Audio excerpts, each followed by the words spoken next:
Ever pondered on the question, do we really need friends in our lives?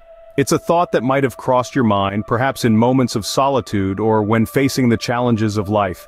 Society often paints a picture where having friends is a fundamental aspect of existence. But is it really? We are about to embark on a journey, exploring the multifaceted concept of friendship. We'll look at it from different angles, questioning common perceptions and challenging the status quo. We'll delve into why we make friends, how many we truly need, and even confront the idea of a toxic environment that might be lurking unnoticed. What if I told you that you might not need friends anymore? Yes, it's a bold statement, but it's one we're going to dissect and discuss. We'll also explore how our environments shape us and what happens when we decide to change them. Join me as we delve into the complexities of friendship and its role in our lives. So, what is friendship really? It seems like such a simple question, but the answer is far from straightforward. The concept of friendship has been a part of human society since the dawn of time, evolving and shifting with each passing generation. In its most basic form, friendship is a bond between two individuals, built on a mutual understanding and shared experiences. It's a connection that transcends the boundaries of family and romance, blossoming into a unique relationship that is cherished and valued. But that's just the tip of the iceberg. You see, the beauty of friendship lies in its diversity. It's not a monolithic concept, but rather a spectrum that spans a variety of types and levels. Some friendships are casual, built around shared hobbies or interests. Others are deep and profound, forged in the fires of shared struggles and triumphs. Some friendships are fleeting, lasting only a brief moment in time, while others endure for a lifetime. And then there's the intimacy and commitment involved in friendship.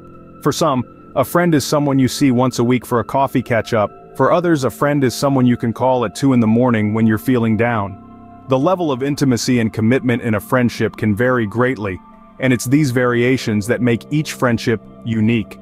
And let's not forget the role of technology in shaping our friendships. With the advent of social media and online communication, we're now able to maintain friendships across vast distances, transcending geographical boundaries. This has added a whole new dimension to the concept of friendship, opening up a world of possibilities for connection. Yet despite these variations, there's one common thread that binds all friendships together: mutual respect and understanding. A friendship, no matter how deep or casual, is built on a foundation of mutual admiration and empathy. It's about seeing the other person for who they truly are, and accepting them, warts and all. As we see, friendship is not a one-size-fits-all concept, it's a spectrum. We've defined friendship, but why do we seek it out so fervently? Friendship is not just a social construct, it is an essential part of human existence. We as social beings are hardwired to connect with others. Through these connections, we find support, comfort, and companionship, which are fundamental to our well-being. Consider the immense psychological benefits of having friends. They provide us with a sense of belonging and acceptance, making us feel seen and valued. In moments of self-doubt, friends can offer reassurance, reminding us of our worth. They are our confidants, our sounding boards, who give us the courage to express our thoughts and feelings without fear of judgment. On an emotional level, friends can be our lifelines. They share in our joy during times of celebration, amplify our happiness, and bring laughter into our lives. During periods of sorrow, they provide solace, bearing witness to our pain and offering a shoulder to lean on.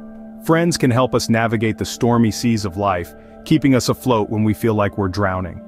Then there's the social aspect of friendship. Friends introduce us to new experiences, ideas, and perspectives, broadening our horizons and enriching our lives.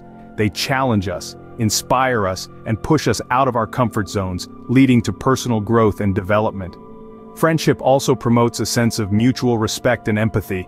It teaches us to appreciate our differences and to value the uniqueness of others. Through friendship, we learn to be compassionate, understanding, and forgiving, qualities that are not just essential for maintaining relationships, but also for being a good human being. Moreover, friends can help us make better decisions. They can provide advice and guidance, offer a fresh perspective, or simply serve as a sounding board. This can help us gain clarity, avoid pitfalls, and make informed choices. Clearly, friends can play a significant role in our lives. But is it always a positive one? This question leads us to our next segment, the potential toxicity of friendship. Stay tuned as we delve into this critical aspect of human relationships. Though friends often bring joy, they can also introduce toxicity. How can we recognize this? In the realm of friendships, toxicity isn't always glaringly obvious. It can be subtle, gradually seeping into the relationship like a slow-acting poison. It's crucial to be aware of the signs. A toxic friend can often be excessively critical, frequently belittling your achievements or constantly comparing themselves to you. They may display a pattern of manipulation, using your emotions to serve their interests, but perhaps the most telling sign is how you feel when you're around them. Do you feel drained or constantly on edge? Do you dread their calls or messages? These feelings are your intuition's way of waving a red flag, signaling that something is amiss. Toxic friendships can cast a dark shadow over your mental well-being. They can lead to heightened stress, anxiety, and even depression.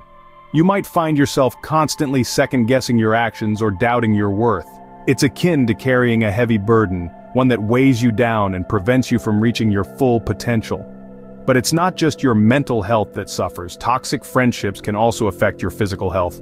The stress can disrupt your sleep patterns, weaken your immune system, and even increase your risk of heart disease. It's a steep price to pay for a relationship that's meant to uplift and support you. The truth is, a toxic friendship is a one-way street where you're constantly giving and they're constantly taking. It's a relationship devoid of mutual respect and reciprocity. It's like trying to fill a bucket with a hole at the bottom. No matter how much you pour in, it's never enough. As we navigate the sea of friendships, it's important to remember that not all ships are worth sailing. Some are riddled with holes, destined to sink no matter how hard you try to keep them afloat. Toxic friendships are undoubtedly harmful, but how do we navigate these murky waters? Toxicity is not a life sentence. It's time to cut ties and forge a path forward. Imagine trying to nurture a plant in a garden filled with weeds. No matter how hard you try, the plant struggles to flourish. The weeds, like toxicity in relationships, choke the life out of the plant. The same happens in our lives when we surround ourselves with toxic friendships. Identifying toxic friendships is the first crucial step. These are the relationships that leave you feeling drained, belittled, or constantly on edge. Perhaps you've noticed that these friends only reach out when they need something, or they constantly belittle your achievements. If a friendship is causing you more pain than joy, it's a sign that something needs to change. The next step is distancing yourself from these toxic friends. It's not about creating drama or conflict, but rather making a conscious decision to protect your mental and emotional well-being. This requires courage. It's not easy to step away from someone you've shared laughs, tears, and memories with. But remember, a true friend uplifts, supports, and respects you. Setting boundaries is vital in this process. It's about communicating what is acceptable to you and what isn't. It's about letting others know how you wish to be treated. It's about claiming your space and your peace of mind. Setting boundaries might feel uncomfortable at first, but it's an essential part of establishing healthier relationships.